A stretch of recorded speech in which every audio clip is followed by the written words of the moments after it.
कि आप लोगों को ज्योमेट्री जानने के लिए आपको कुछ बेसिक जो पॉइंट्स होते हैं उनकी ज़रूरत पड़ती है। जो भी बेसिक पॉइंट्स है, जैसे ज्योमेट्री पढ़ने के लिए आपको क्या होनी चाहिए, आयत, चतुर्भुज, इन सब की जानकारी होनी चाहिए। अगर आप लोगों ने 9th वाले क्लास में पढ़ा होगा तो आप लोगों ने देखा होगा कि वहाँ पर सर्वांग समता हम लोगों ने पढ़ा था। क्या पढ़ा था? सर्वांग समता। और वो जो सर्वांग समता था उसमें थोड़ा कई सारी चीज़ों में इंपॉर्टेंस रखती है, क्योंकि अभी जो हम पढ़ने वाले हैं समरूपता पढ़ने वाले हैं। क्या पढ़ने वाले हैं? लेकिन मेनली ये त्रिभुजों में ही पढ़नी है। किसमें पढ़नी है? त्रिभुज में ही पढ़नी है। तो पहली चीज़ है त्रिभुज के बारे में अगर जिनको बेसिक जानकारी नहीं है तो वो पहले इसको समझ लेंगे बढ़िया से, क्योंकि अगर यही नहीं समझ में आएगा तो ज्योमेट्री समझने की कोई चांसेस नहीं है। मैक्सिमम लोगों को बउआ कभी दिमाग में नहीं अटता है, ठीक है। 90% लोग ज्योमेट्री को हार्ड ही समझते हैं, कारण कि उनको बेसिक पता ही नहीं है। टीचर्स भी नहीं बताते हैं, वो मान के चलते हैं कि सर आप 10th तक पहुंच गए, 9th तक पहुंच गए, इससे पहले वाली जानकारी आपके पास होगी, आपको पता होगा, और वो पढ़ाना शुरू कर देते हैं। समझ में नहीं आता है तो हम पहले समझते हैं क्या होता है। त्रिभुज की बात कर लो बुआ, जिसको आप ट्रायंगल बोलते हो, है ना। अब ये होता क्या है, 3 भुजाओं से जो घिरा हुआ क्षेत्र होता है उसे क्या बोलते हैं? 3 भुजाओं मतलब 3 किनारे या 3 रेखाखंड, जो भी आप कह सकते हो। 3 रेखाखंडों से घिरे क्षेत्र को त्रिभुज कहते हैं। मतलब इसके अंदर ये जो भी क्षेत्र है इन 3 भुजाओं से, अब भुजा कौन कौन है सर? ए, बी, सी। तो यहाँ पर ए, बी और सी ये सब शीर्ष है। क्या है? ए, बी और सी जो है त्रिभुज के शीर्ष है, ठीक है। जबकि 2 भुजाओं को मिलाने वाली जो रेखा है वो क्या कहलाती है? भुजा कहलाती है। क्या कहलाती है? तो यहाँ पर 2 शीर्षों को मिलाने वाला रेखाखंड क्या कहलाएगा?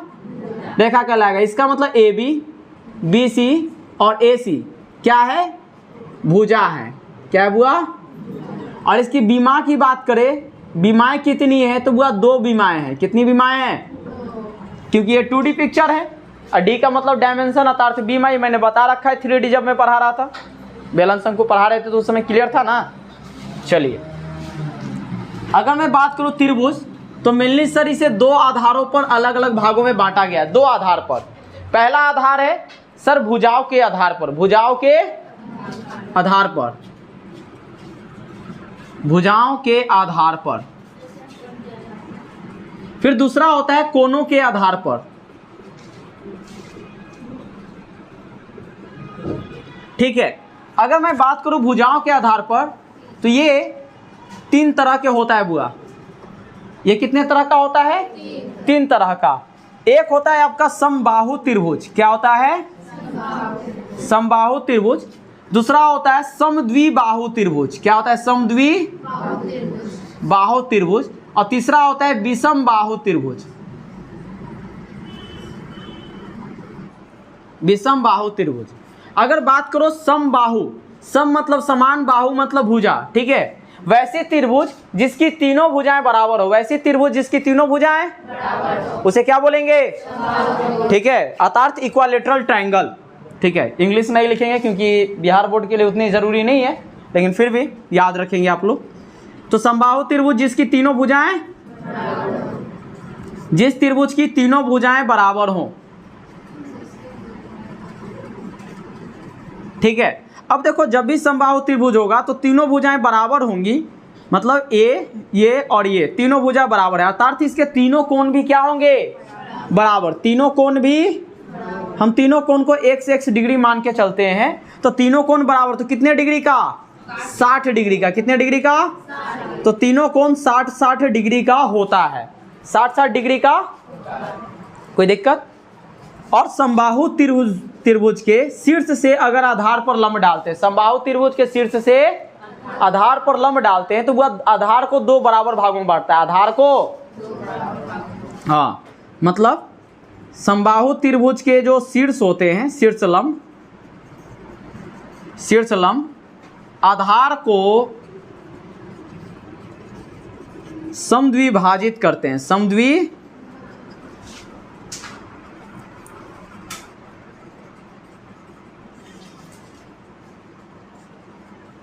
ठीक है।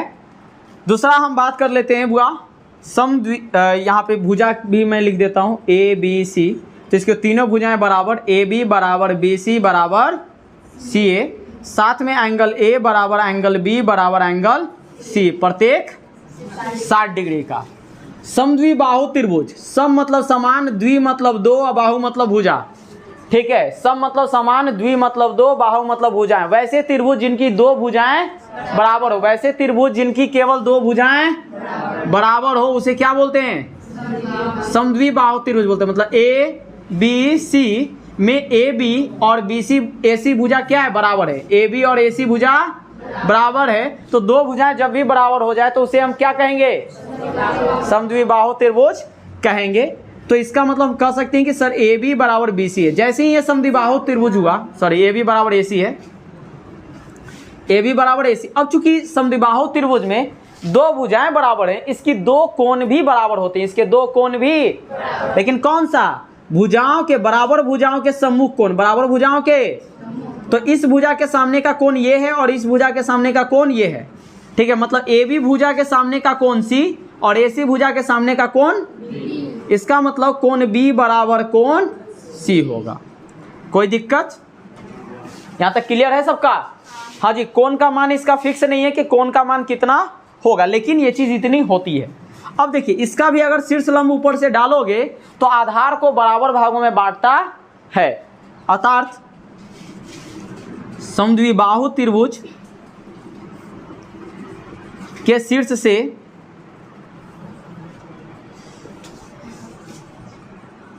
आधार पर डाला गया लंब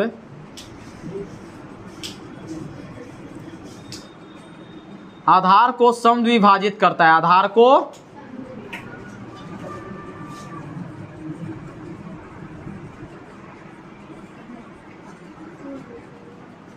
ठीक है।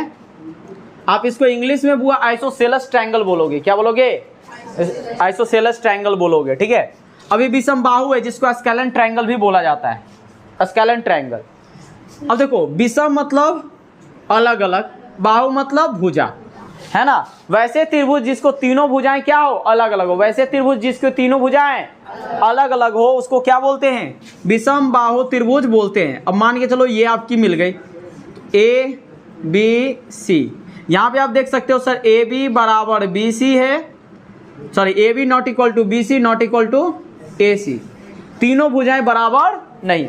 जब तीनों भुजाएं बराबर नहीं है इसका मतलब तीनों कोण भी बराबर नहीं हो सकते। तीनों कोण भी बराबर मतलब कोण ए नॉट इक्वल टू कोण बी नॉट इक्वल टू कोण सी। कोई दिक्कत? चलिए, ये तीन चीजों के आप पहले लिख लीजिए, उसके बाद हम बात करेंगे कोणों के आधार पर त्रिभुजों के बारे में। नोट कर लीजिए इसको। ओम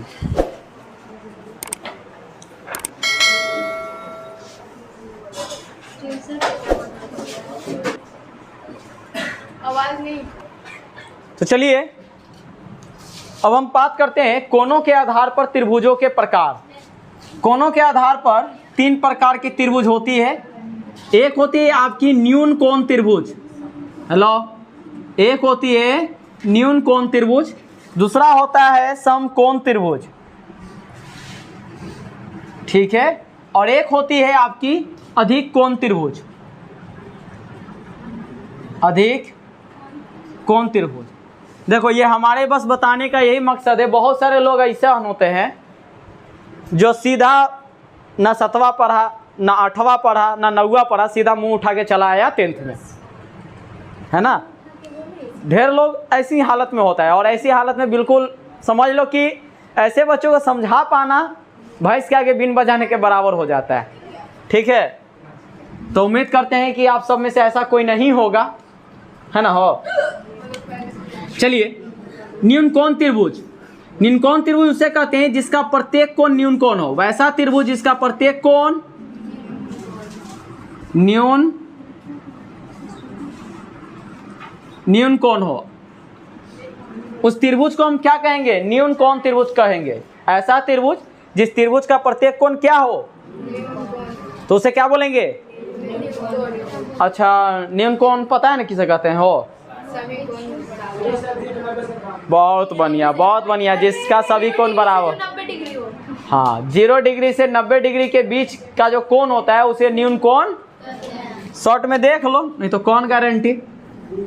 देखो ये है 0 डिग्री, 180 डिग्री, देखो, और ये है 90 डिग्री। 90 डिग्री से कम और 0 डिग्री से ज़्यादा कहलाता है बउआ न्यून कोण। क्या कहलाता है? ठीक है। 90 डिग्री के कोण को बोलते हैं बउआ समकोण। ठीक है। 90 डिग्री से अधिक और 180 डिग्री से कम को क्या बोलते हैं? अधिक कोण कहते हैं। उम्मीद है ये चीजें क्लियर है सबको। चलिए अब आगे बढ़ते हैं। तो यहाँ पर न्यून कोण कहने का मतलब है कि सारे के सारे कोणों का मान क्या होगा? 90 डिग्री से कम, लेकिन 0 डिग्री से। जैसे आप यहाँ पे देख सकते हो, मैं मान के चलता हूं कि ये मेरा 80 डिग्री का बना, ये 60 डिग्री बना और ये हमारा 40 डिग्री। तो आप देख रहे हो कि इसका तीनों कोण क्या है? 90 डिग्री से कम है, इसीलिए ये क्या कहलाया? न्यून कोण त्रिभुज। ऐसा त्रिभुज जिसमें कम से कम एक कोण, वैसा त्रिभुज जिसका एक कोण क्या हो?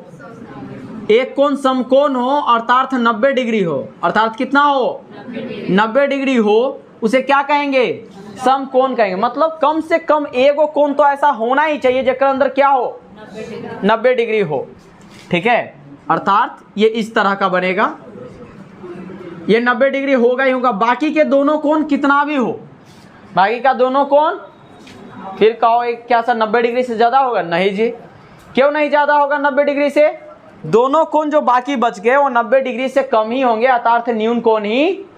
क्यों? क्योंकि दो कोणों का जोड़ 3 कोणों का जोड़ कितना होता है त्रिभुज का? 180 डिग्री। जब एक कोण 90 होगा तो अन्य दो कोणों का मान कितना होगा? 90 डिग्री होगा ना। जब दो कोण जोड़ के 90 डिग्री आ रहा है, इसका मतलब बाकी दोनों कोण क्या होगा? न्यून कोण होगा तब ना। ठीक है। तो मान के चलते हैं कि एक कोण 60 डिग्री है, दूसरा कोण, लेकिन एक कोण क्या होगा? 90 डिग्री। अधिक कोण त्रिभुज में क्या होता है? जिसमें कम से कम एक कोण क्या हो? त्रिभुज का एक कोण अधिक कोण हो। एक कोण क्या हो? अधिक कोण होना चाहिए, तभी हम उसे क्या कहेंगे? अधिक कोण त्रिभुज कहेंगे। अर्थात ये कैसा होगा? ये त्रिभुज इस तरह का हो सकता है जिसमें एक कोण 120 डिग्री, बाकी के हो सकता है तुम्हारा 30 डिग्री हो और ये 30 डिग्री हो। मतलब किसी भी त्रिभुज में अगर समकोण और अधिक कोण त्रिभुज है तो उसमें बाकी के जो दो कोण होंगे वो न्यून कोण ही होगा। कोई दिक्कत? नोट कर लीजिए इसको। और हाँ, एक चीज़ और समझ लीजिए। कोण लिखने में पहले चीज़, चूंकि हम पढ़ने वाले हैं समरूपता और सर्वांग समता पढ़ने वाले हैं, तो इसके लिए कोण लिखने का आपको तरीका पता होना चाहिए। कोण कैसे लिखा जाता है सर? अगर मान लेते हैं कोई त्रिभुज है और इसमें आपके तीनों कोण लिखना है। अगर ये कोई त्रिभुज है PQR, अगर आप कोण P को लिखना चाहते हो, अगर आप कोण P को लिखना चाहते हो तो P को बीच में रखा जाता है। P को हमेशा बीच में। और कैसे लिखा जाता है? RPQ, RP या QPR। कैसे लिखेंगे? कोण RPQ, या फिर आप इसी को लिख सकते हो कोण QPR। या तो आप इधर से चलो या आप इधर से चलो, लेकिन ये हमेशा बीच में ही रहेगा। जिस कोण के बारे में आप लिखना चाहते हो वो कोण कहाँ होगा? बीच में ही होगा। इसका मतलब कोण QPR। ठीक उसी तरह से अगर कोण Q को लिखना चाहते हैं तो कितना लिखेंगे? Q को क्या लिखेंगे? RQP या फिर PQR। और ये कोण का साइन देना जरूरी है। अब कोण का साइन बहुत सारे लोग ऐसे देते हैं, ऐसे, है ना, ये ग्रेटर देन और लेस देन वाला है। ऐसा नहीं, ध्यान दीजिए, ऐसे करते हैं और फिर ऐसे खींच देते हैं, ये कोण का साइन होता है। तो चलिए इसको क्या लिखेंगे? कोण PQR या फिर कोण RQP। इसी तरीके से हम तीसरे वाले को भी लिख सकते हैं। तो आप कोण को इसी तरह से लिखोगे जब हम समरूपता और सर्वांग समता की बात करेंगे। ठीक है। वैसे सर्वांग समता हमें नहीं पढ़नी है क्योंकि ऑलरेडी हम लोगों ने इसको 9th में पढ़ लिया है। सर्वांग समता बस इसके थोड़े से हाईलाइट देखेंगे ताकि आपको पता चल जाए कि ये कैसे होता है ना। नोट कीजिए इसको। तो चलिए, हेलो, अब हम लोग देखने वाले हैं सर्वांग समता और समरूपता। वैसे तो आप लोगों ने पिछले क्लासेस में इसको पढ़ लिया है, ठीक है। आपको समरूपता आपको पढ़ने को मिला था 8 क्लास में। समरूपता आपको किस क्लास में मिला था? 8 क्लास में। लेकिन हमें ऐसा पूरा उम्मीद है कि आप लोगों में से बहुत सारे लोगों ने 8 क्लास में ज्योमेट्री अच्छे से नहीं पढ़ी है ना। सर्वांग समता आप लोगों को मिला होगा 9th क्लास में, और मुझे पूरा भरोसा है कि 9th क्लास में से मैक्सिमम लोगों ने ज्योमेट्री भी नहीं पढ़ी ढंग से, है ना। जो भी है, तो ध्यान से देखते हैं बुआ। समरूपता को इंग्लिश में बुआ सिमिलैरिटी बोलते हैं, और एक होता है सर्वांग समता। सर्वांग समता इसको हम लोग बोलते हैं कॉन्ग्रुएंसी, ठीक है, कॉन्ग्रुएंस बोलते हैं। अब देखो इन दोनों में सर अंतर क्या है? इन दोनों में जो बोर्ड पे मैंने लिखा है इनका अंतर क्या है? सिमिलैरिटी और सर्वांग समता में। देखो बुआ, समरूपता का मतलब ही है कि समान रूप वाला क्या हो? समान रूप हो, मतलब वैसे आकृति के बारे में पढ़ने वाले हैं जिनके क्या हो? रूप समान हो। अब यहाँ पे देखो सर्वांग समता, सर्वांग, सर्व अंग समता। सर्व मतलब सभी अंग समान हो, क्या हो? सभी अंग समान, मतलब वैसी आकृति जिसका प्रत्येक भाग एक दूसरे के क्या हो? समान हो, तभी उसे हम क्या कहेंगे? सर्वांग सम कहेंगे। कोई दिक्कत? चलिए, अच्छा कोई बात नहीं, नहीं समझ में आ रहा है मैं फिर बताता हूँ। एक चीज समझो, अगर मैं इंक का ये बोतल ले लूँ, मेरे पास ये 2 इंक के बोतल है, देख रहे हो दोनों एक ही कंपनी का है। अब ये दोनों की मैं बात करूँ तो ये समरूप है या सर्वांगसम है? समरूप है या सर्वांगसम है? सर्वांगसम है। क्यों सर्वांगसम है? कि पहली बात, दोनों की माप लगभग बराबर है, दोनों की माप, और दोनों एक ही कंपनी की भी है, तो कंपनी का लेना देना नहीं है, कंपनी अलग बात है। इन दोनों की साइज एक ही है, डायग्राम एक ही है, मेजरमेंट सारे एक है, मतलब जैसे ढक्कन की साइज ले लो, पीछे से इसकी साइज ले लो, डब्बे की साइज ले लो, हर तरह से क्या है? आपस में बराबर है, इसीलिए ये क्या है? सर्वांगसम। सर्वांगसम जनरली ऐसे आकृति को कहा जाता है जिसमें एक वस्तु किसी दूसरे वस्तु को पूरा पूरा ढक लेते हैं, एक वस्तु किसी दूसरे वस्तु को, उसे सर्वांगसम बोलते हैं। उसे क्या बोलते हैं? जैसे आप अभी केसी सिन्हा का बुक पढ़ रहे हो, अगर एक केसी सिन्हा के बुक पर दूसरे केसी सिन्हा का बुक रखोगे तो क्या वो फालतू हो जाएगा उसका एक आध गो पेज? क्या उसका मतलब नए वाले बुक का पुराने वाले बुक से कवर एरिया ज़्यादा हो जाएगा? बराबर होगा, हर चीज़ में बराबर होगा। तो ऐसे आकृति को हम क्या बोलते हैं? सर्वांगसम बोलते हैं। लेकिन अब इसके रिस्पेक्ट में एगो मान लो तुम्हारे पास एक केसी सिन्हा का बड़ा बुक है और इसके रिस्पेक्ट में एक भारती भवन का बुक ले लो, मैथ का, है ना। अब इन दोनों को तुम रखोगे तो भारती भवन आकृति में छोटा है, केसी सिन्हा बड़ा है, तो यहाँ पे क्या है? दोनों तो आयताकार ही हैं, दोनों क्या है? तो ये दोनों क्या हुए? सर्वांगसम नहीं, समरूप हुए, क्योंकि देखने में भले ही ये बराबर लग रहे हो लेकिन है नहीं, इनका केवल रूप समान हो। कैसे होता है? 2 हमशक्ल, है ना, जो केवल देखने में समान है, गुण में समान। एगो भारी लतखोर है, एगो एकदम भारी नीमन, ऐसा आपने फिल्मों में देखा होगा, है ना। और एगो संस्कारी एगो असंस्कारी वाली बात, जैसे अभी बोल रही है सानिया। अच्छा, गुंडा हीरो, रहने तो गुंडा हीरो की बात नहीं करेंगे। चलिए, तो सर्वांगसमता, ठीक है, अगर मैं इनको तोड़ूं तो सर्व अंग समान, ठीक है, जिसके सभी अंग क्या हो?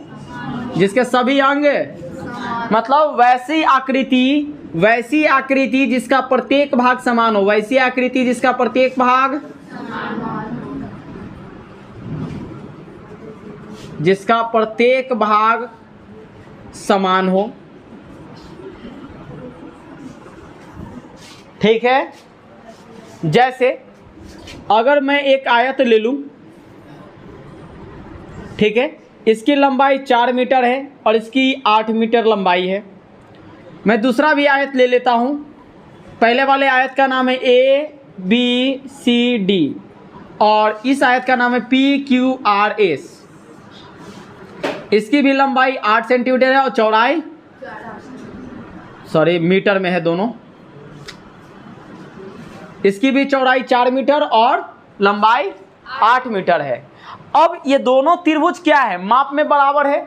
क्षेत्रफल निकालेंगे तो भी बराबर आएगा, परिमाप निकालेंगे तो भी बराबर आएगा, विकर्ण निकालेंगे तो भी बराबर आएगा, है ना। इसके हर चीज क्या होंगे, बराबर होंगे। अतः ये पिक्चर क्या हो गई, यह जो आकृति है सर्वांगसम हो गई। अब सर्वांगसम होगा तो सर सर्वांगसम के लिए हम कैसे लिखेंगे, हिंदी में लिखना पड़ेगा? नहीं जी, इसका एक संकेत है। क्या संकेत है? इस तरह से सर्वांगसम को इस चिन्ह द्वारा दर्शाया जाता है। अब इस चिन्ह का मतलब क्या है? पहली बात, ऊपर वाला साइन का मतलब है समरूप, ऊपर वाला साइन का मतलब, और नीचे वाले जो साइन का मतलब है बराबर। क्या है ना। तो इससे चिन्ह से भी आपको, मतलब इस साइन से भी आपको समझ में आ रहा है, सिंबल से भी क्या हुआ, समरूप के साथ साथ वो बराबर भी, समरूप के साथ साथ तभी वो क्या होगा, सर्वांगसम होगा। तभी क्या होगा, कोई दिक्कत? चलिए अब हम बात करते हैं समरूप की, क्योंकि सर्वांगसम की अब इसके बाद जरूरत जहां पड़ेगी तभी हम बताएंगे, ठीक है। लेकिन इसके थोड़ा सिद्ध करने के लिए तरीका समझ लो। सर्वांगसम सिद्ध करने के 4 तरीके थे जिसको आप लोगों ने पढ़ा था। पहला साइड साइड साइड, दूसरा था साइड एंगल साइड, तीसरा था एंगल साइड एंगल, और एक चौथा था RHS, ठीक है। ये 4 थ्योरम्स थे जिनकी सहायता से हम लोगों ने सर्वांगसम सिद्ध किया था। कोई दिक्कत? क्या अभी भी किसी को सर्वांगसम समझने में कोई समस्या है? नैन्सी, रितेश, रोहित, पक्का? चलिए वह पक्का है। वो समरूप की बात कर लेते हैं। समरूप अर्थात समान रूप वाली आकृति। क्या हो, समान रूप वाली आकृति, ठीक है। अब ये आकृति की जगह कुछ और भी हो सकता है, लेकिन चूंकि अभी ज्योमेट्री पढ़ रहे हैं तो ज्योमेट्री में आकृति की ही बात होती है ना। अब बात कर लेते हैं सर समान आकृति। अब समान आकृति इसका मतलब है कि सर खाली बड़ा देखने में एक होना चाहिए, छोटा बड़ा कुछ भी होगा। जैसे आजकल तुमने मूर्तियां देखी होंगी, है ना। अब दशहरा आ रहा है, अरे दशहरा आ रहा है ना, हाँ जो भी है पंडाल बन रहा है चाहे जैसा भी है। अब दशहरा में देखोगे कि हर जगह दुर्गा जी की ही मूर्ति है। अच्छा काली जी के होता है, ठीक। अरे एग्जाम्पल लेके चलो भाई, मैं बता रहा हूँ, बस एग्जाम्पल लेके चलो। सभी जगह पे तुम देखोगे कि उनका रूप समान है, उनका रूप है बस आकृति अलग अलग है, छोटा बड़ा है ना।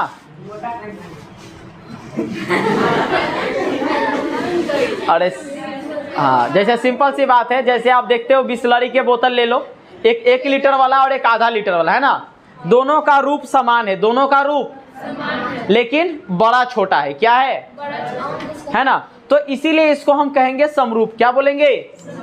तो एक चीज याद रखना, कोई भी वर्ग हो, वर्ग चाहे जो भी हो, सारे के सारे क्या होंगे, और कृपया करके ध्यान से समझिए,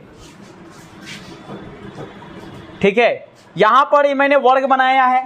पहला वर्ग है PQRS, दूसरा वर्ग है ABCD और तीसरा है MNOP। अब गौर से देखो तो तीनों जो हैं वर्ग ही हैं, तीनों क्या है, वर्ग ही हैं, लेकिन आकार छोटा बड़ा है। आकार, इसका मतलब शक्ल देखने में सेम है, चेहरा सेम है, लेकिन ये बराबर। अर्थात क्या है कि इनका केवल रूप समान है, रूप समान है, इसीलिए इसको हम क्या बोलेंगे, समरूप बोलेंगे। क्या बोलेंगे? समरूप बोलेंगे। तो अब यहां पे देख लो, अर्थात हम कह सकते हैं कि चतुर्भुज ABCD समरूप है चतुर्भुज PQRS समरूप है चतुर्भुज MNOP के, है ना। ये सारे क्या है, समरूप। अब देखो समरूपता का साइन जो है इस तरह से होता है, इसका जो मतलब है, इसका मतलब है कि बुआ ये समरूप है। क्या है? ये समरूप का चिन्ह है। एक बार एग्जाम में भी पूछा गया था कि सर इसमें ऊपर वाले साइन का मतलब क्या है, तो ऊपर वाला साइन का मतलब समरूप है। क्यों ऊपर वाला ही पूछा? क्योंकि ऊपर वाला आपको 10th क्लास में पढ़ना था, है ना, 10th में ऊपर वाला पढ़ना था, इसीलिए इसने कहा कि हाँ जी ये समरूप है। अब बात कर लेते हैं, ठीक है सर क्या केवल वर्ग ही ऐसा होता है? तो नहीं जी, सारे के सारे समबाहु त्रिभुज समरूप होते हैं। सभी के सभी समबाहु त्रिभुज, सभी के सभी वर्ग क्या होते हैं? सभी के सभी वृत्त। फिर बोलो सर इसके अलावा और कोई भी आकृति होती होगी, हमको नहीं पता, लेकिन ये चीजें जितनी मैंने गिनाई वो सारे के सारे क्या होंगे? चाहे उसकी आकृति बड़ा हो या छोटा हो, बड़ा हो या छोटा हो, किसी भी आकृति में हो। तो यहां पर आप लिख लोगे कि सभी वर्ग समबाहु त्रिभुज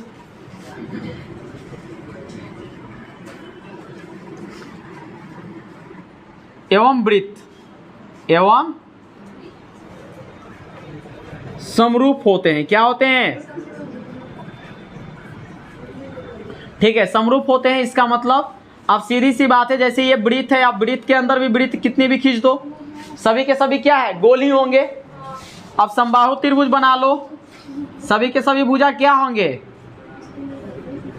बराबर होंगे, है ना। तो ये सब क्या है? एक तरफ से समरूप है। ठीक है, तो यहां से ऑब्जेक्टिव क्या निकलेगा? पहली ऑब्जेक्टिव पिक्चर देके पूछ सकता है कि सर निम्नलिखित में से कौन समरूप है? कौन? जैसे इस वृत्त और इस त्रिभुज में कंपेयर करें तो समरूप है? नहीं है, समरूप है। अगर इस वर्ग और इस वृत्त में कंपेयर करें तो क्या समरूप है? नहीं। इस वर्ग और इस आयत में कंपेयर करें तो क्या समरूप है? नहीं जी, है ना। लेकिन अगर वर्ग को ही कंपेयर किया जाए, एक ही प्रकार का वर्ग हो, तो सभी के सभी वर्ग क्या होंगे? फिर कहोगे सर समान प्रकार के अगर आयत हो, तो अगर आयत है तो उसका माप भी समान होना चाहिए, तभी वो क्या होगा? समरूप होगा। और चूंकि माप समान हो गया तो वो क्या होगा? सर्वांशम भी। फिर क्वेश्चन उठता है तो सर इसका मतलब है कि आयत कोई समरूप नहीं होगा? तो नहीं जी, होगा, समरूप है, बशर्ते उनके भुजाओं का अनुपात समान होना चाहिए। उनके भुजाओं का अनुपात समान होना चाहिए। जैसे मैं यहाँ पे लिखता हूँ, दो आयत बना लेता हूँ। जैसे एक की भुजा 8 है और ये 4 है, मैं दूसरा एक छोटा आयत बनाता हूँ जिसकी लंबाई 4 है और ये 2 है, चौड़ाई 2 है, और यहाँ पे सॉरी 90 डिग्री बनता है हुआ आयत में, तो ये आप लोग बना लीजिएगा। ठीक है, इस सभी के सभी वर्ग में बुआ 90 डिग्री यहाँ बन रहा है, आप लोग अपना बनाते रहिएगा। क्या समझिए, यहाँ पर भुजाओं का अनुपात क्या है? समान है, भुजाओं का अनुपात। तो ये आयत क्या होंगे?